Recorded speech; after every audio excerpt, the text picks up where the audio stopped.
بسم اللہ الرحمن الرحیم۔ السلام علیکم ویورز، اس ویڈیو کو آخر تک ضرور دیکھیے۔ حضرت محمد صلی اللہ علیہ وسلم کی پسندیدہ غذائیں اور ان کے فوائد۔ ہمارے حضور نبی محمد صلی اللہ علیہ وسلم ان غذاؤں کو ان کے ذائقے اور فوائد کی وجہ سے بہت پسند فرماتے تھے۔ کھجور اہل عرب عموماً خوراک کے طور پر استعمال کرتے تھے۔ حضور نبی کریم نے کھجور کی بڑی تعریف فرمائی، خصوصاً اجوا کھجور کی۔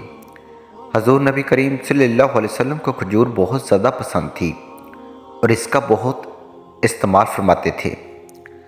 رسول اللہ کا ارشاد ہے کہ جو شخص روزانہ صبح کے وقت 7 اجوا کھجوریں کھا لے کرے، اسے اس دن زہر اور جادو سے کوئی نقصان نہیں پہنچا سکتا۔ ایک اور جگہ ارشاد ہے، اجوا جنت کا پھل ہے، اس میں زہر سے شفا دینے کی تاثیر ہے۔ فوائد۔ کھجور ایک مقوی غذا ہے، سب پھلوں میں سے زیادہ توانائی بخش ہے۔ جسم انسانی کو جس قدر حیاتن کی ضرورت ہوتی ہے اس قدر کھجور میں ہے۔ کھجور جسم کو فراہم کرتی ہے، سلاخ خون پیدا کرتی ہے، سینہ اور پھیپھڑوں کو قوت بخشنے کے لیے اس سے بہتر کوئی چیز نہیں۔ روغن زیتون۔ حضرت محمد صلی اللہ علیہ وسلم نے روغن زیتون کو بہت پسند فرمایا۔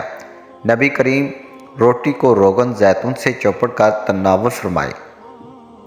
قرآن میں زیتون کا ذکر آیا ہے۔ رسول اللہ صلی اللہ علیہ وسلم نے ارشاد فرمایا کہ زیتون کا تیل کھاؤ اور مالش میں استعمال کرو، اس لیے کہ وہ مبارک درخت سے پیدا ہوتا ہے۔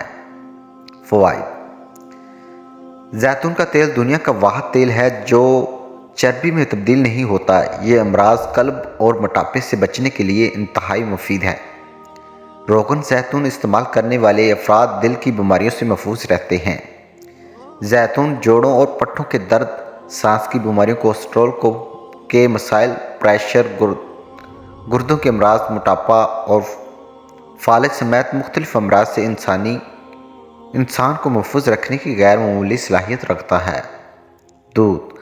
دودھ رسول اکرم صلی اللہ علیہ وسلم کی پسندیدہ غذا رہی ہے۔ نبی کریم صلی اللہ علیہ وسلم کو دودھ بہت پسند تھا۔ آپ صلی اللہ علیہ وسلم اکثر گائے اور بکری کا دودھ استعمال فرماتے۔ آپ صلی اللہ علیہ وسلم کا ارشاد ہے، کوئی چیز ایسی نہیں جو طعام اور مشروب دونوں کا دیتی ہو سوائے دودھ کے۔ حضرت صہیب رضی اللہ عنہ سے روایت ہے کہ آپ صلی اللہ علیہ وسلم نے ارشاد فرمایا، تم لوگ گائے کے دودھ کو اپنے لیے لازم قرار دے دو، کیونکہ یہ شفا بخش ہے اور اس کا گھی دوا ہے۔ فوائد۔ حضرت انسان کے لیے ایک مکمل غذا ہے اور اس سے بہتر غذا شاید ہی ہو۔ دودھ میں جسم کی ضرورت کے مطابق تمام اجزاء موجود ہیں جن سے جسم میں صحت مند رہ سکتا ہے اور اس کی نشو و نما صحیح ہو سکتی ہے۔ جن علاقوں کے لوگ دودھ استعمال کرتے ہیں ان کی عمریں زیادہ ہوتی ہیں۔ شہد۔ رسول اکرم صلی اللہ علیہ وسلم کو شہد بہت پسند تھا اور اس کا بہت استعمال فرماتے تھے۔ حضرت عائشہ رضی اللہ عنہ سے روایت ہے کہ آپ صلی اللہ علیہ وسلم شہد پسند فرماتے تھے۔ شہد کی شفا بخش کا ذکر قرآن میں بھی آیا ہے اور اسے موت کے علاوہ ہر مرض کا علاج قرار دیا گیا ہے۔ فوائد۔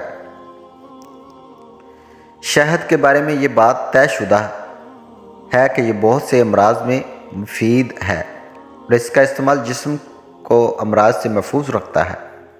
تمام تر کاوشوں کے باوجود اب تک شہد کا متبادل تلاش نہیں کیا جا سکا۔ شہد کی ایک خوبی اس کے رس کا جلد اثر کرنا اور قدرتی اینٹی بائیوٹک ہونا۔ یہ حلق سے نیچے اترتے ہی خون میں شامل ہو جاتا ہے۔ نوزائیدہ بچے سے لے کر جان بلغ مریض تک سب کے لیے غذا اور دوا ہے۔ کدو۔ حضور اکرم صلی اللہ علیہ وسلم میں کدو بہت پسند تھا۔ حضرت انس رضی اللہ عنہ سے روایت ہے، حدیث مروی ہے کہ آپ صلی اللہ علیہ وسلم کو ایک دعوت میں جو کی روٹی اور کدو گوشت کا شوربہ پیش کیا گیا۔ میں نے حضور نبی کریم صلی اللہ علیہ وسلم کو دیکھا کہ پیالے کے کناروں سے کدو تلاش فرما کر تناول فرما رہے تھے۔ میں اس روز کے بعد ہمیشہ کدو کو پسند کرنے لگا۔ فوائد۔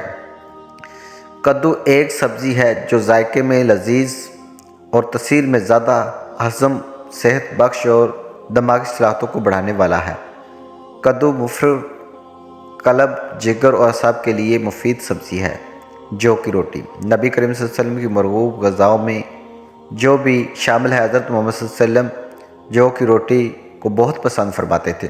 حضور صلی اللہ علیہ وسلم نے اپنی ساری زندگی میں کبھی بھی میدے کی روٹی تناول نہیں فرمائی۔ ابو داؤد میں حدیث ہے کہ آپ صلی اللہ علیہ وسلم نے جو کی روٹی کا ٹکڑا لیا اور اس پر کھجور رکھی اور فرمایا کہ یہ اس کا سالن ہے اور تناول فرما لیں۔ فوائد: قدرت نے جو میں جسمانی قوت کا خزانہ چھپا کر ہمیں بخشا ہے۔ قدیم زمانے سے جو کا استعمال بطور علاج اور قوت بخش غذا میں ہوتا چلا آ رہا ہے۔ جو میں جسم کو توانائی بخشنے والا اجزاء کی خاص مقدار پائی جاتی ہے۔ اس میں 80% نشاستہ لمحات اور فاسفورس کی بڑی مقدار موجود ہوتی ہے، جو بلڈ پریشر کو فائدہ پہنچاتا ہے، عطت کو کم کرتا ہے، پیاس بجھاتا ہے، جوڑوں کے درد کو فائدہ پہنچاتا ہے، زہریلے مادوں کو خارج کرتا ہے، اس لیے ماہ سے چہرے کے دانوں اور اس سلسلے میں دوسری جلد بیماریوں کو دور کرتا ہے۔ یہ ہماری جسمانی صحت کے لیے ٹانکہ کا درجہ رکھتا ہے۔ انہیں اپنی روزمرہ کی غذا میں شامل رکھیں اور صحت مند رہیں۔ سرکہ ہمارے پیارے نبی صلی اللہ علیہ وسلم کو سرکہ بھی بہت پسند تھا۔ آپ صلی اللہ علیہ وسلم نے نہ صرف سرکے کو تناول فرمایا بلکہ اس کی تعریف بھی فرمائی۔ حدیث میں ہے کہ حضور اکرم صلی اللہ علیہ وسلم نے ارشاد فرمایا ہے کہ سرکہ بھی کیسا بہترین سالن ہے۔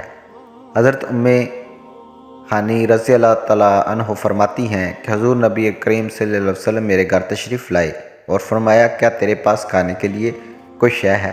میں نے عرض کیا سوکھی ہوئی روٹی اور سرکے کے سوا کچھ بھی نہیں۔ حضور اکرم صلی اللہ علیہ وسلم نے فرمایا وہی لے آؤ، وہ گھر سالن سے خالی نہیں۔ جس گھر میں سرکہ ہو، سرکے کا استعمال ضابط اور خون میں گلوکوز کی مقدار کو درست کرنے کے لیے فائدہ مند ہوتا ہے۔ سرکہ کھانے میں استعمال اس احساس کو بڑھا دیتا ہے کہ اب بھوک نہیں، یعنی انسان کم کھاتا ہے اور اس طرح نظام ہضم بہتر رہتا ہے۔ گوشت آپ صلی اللہ علیہ وسلم کی مرغوب غذا تھی۔ حضرت صلی اللہ علیہ وآلہ وسلم نے فرمایا دنیا جنت دونوں جگہ سب کھانوں کا سردار گوشت ہے۔ حضور اکرم صلی اللہ علیہ وسلم نے شوربے والا اور بھنا ہوا گوشت شوق سے تناول فرمایا۔ حضرت ابی ہریرہ رضی اللہ عنہ سے فرماتے ہیں کہ حضور اکرم صلی اللہ علیہ وسلم کی خدمت اقدس میں کہیں سے بکری کا گوشت آیا، اس میں سے دست کا گوشت خدمت اقدس میں پیش کیا گیا۔ آپ صلی اللہ علیہ وسلم نے اس کے دانتوں سے کاٹ کر تناول فرمایا۔ فائد: گوشت جسم انسانی کی صحت توانائی کے لیے بہت مفید قرار دیا جاتا ہے۔ اس میں جسم کو طاقت توانائی کے لیے اہم اجزاء ہوتے ہیں۔ انجیر بھی حضرت محمد صلی اللہ علیہ وسلم کی پسندیدہ غذاؤں میں سے ایک ہے۔ حضرت محمد صلی اللہ علیہ وسلم نے فرمایا انجیر جنت کا پھل ہے۔ فائد: انجیر کا پھل بڑھاپے کو روکتا ہے، یعنی اس پھل کے کھانے سے بڑھاپا جلدی نہیں آتا۔ یہ کمزور اور دبلے پتلے لوگوں کے لیے نعمت بیش بہا ہے۔ ماہرین طب کا کہنا ہے کہ روزانہ انجیر کھانے سے موٹاپا پر قابو پایا جا سکتا ہے۔ انجیر کے اندر پروٹین، معدنی اجزاء، شکر، کیلشیم، فاسفورس پائے جاتے ہیں۔ دونوں انجیر یعنی خشک اور تر میں وٹامن اے اور سی کافی مقدار میں ہوتے ہیں۔ وٹامن بی اور ڈی قلیل مقدار میں ہوتے ہیں۔ ان اجزاء کے پیش نظر انجیر ایک مفید غذائی دوا کی حیثیت رکھتا ہے۔ اس کا استعمال ہڈیوں کو مضبوط بناتا ہے۔ اس میں فولاد، کیلشیم اور فاسفورس جیسے اجزاء شامل ہیں۔ ماہرین کا کہنا ہے کہ ایک انجیر انسانی جسم کو درکار فولاد کی 2% ضرورت کو پوری کرتا ہے۔ انگور حضرت سیدنا عبداللہ بن عباس رضی اللہ عنہ فرماتے ہیں کہ میں نے نبی کریم صلی اللہ علیہ وسلم کو انگور کے خوشے اس طرح تناول فرماتے ہوئے دیکھا کہ چھوٹا سا خوشہ منہ میں لے کر دانے توڑے اور تکونول کو باہر کھینچ لیتے۔ فائد۔ اللہ کی نعمتوں میں ایک نعمت انگور ہے، انتہائی لذیذ اور بے مثال قوت بخش پھل ہے۔ اس سے صحت، توانائی اور فرحت انبسط فراہم کرنے کا لحاظ سے ایک اچھوتا اور پرکشش پھل تصور کیا جاتا ہے۔ انگور میں carbohydrates, protein, vitamin A, vitamin C, calcium اور آئرن پائے جاتے ہیں، جو انسانی صحت کے لیے بہت مفید ہوتے ہیں۔ یہ ہر عمر کی خواتین کی توانائی کی ضرورت پوری کرتا ہے۔ یہ جسم میں تازہ اور مصفی خون پیدا کرنے کا سبب بنتا ہے۔